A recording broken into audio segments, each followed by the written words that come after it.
உலகம் முழுவதும் கிறிஸ்தவர்கள் இன்று குருத்தோலை ஞாயிறு நாளை பக்தியுடன் அனுசரித்து வருகின்றனர்.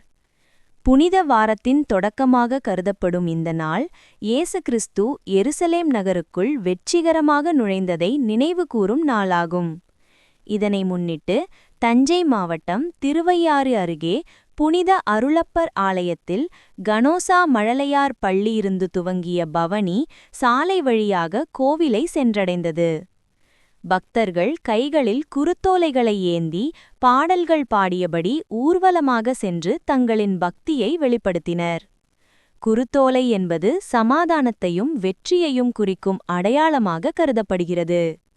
இந்த நாள் மூலம் இயேசு கிறிஸ்துவின் தியாக பயணத்தின் தொடக்கம் நினைவு கூறப்படுவதுடன் அடுத்ததாக வரும் புனிதவார நிகழ்வுகளுக்கும் ஆன்மீக தயாரிப்பாக காணப்படுகிறது. புனித அருளப்பர் தேவாலயத்தில் புனல்வாசல் பங்கு தண்டை சந்தானம் தலைமையில் மற்றும் அருட்தந்தையர்கள் நடைபெற்ற கூட்டுப்பாடல் திருப்பலியில் ஏராளமான இறைமக்கள் கலந்து கொண்டு இறையருளை பெற்றனர்.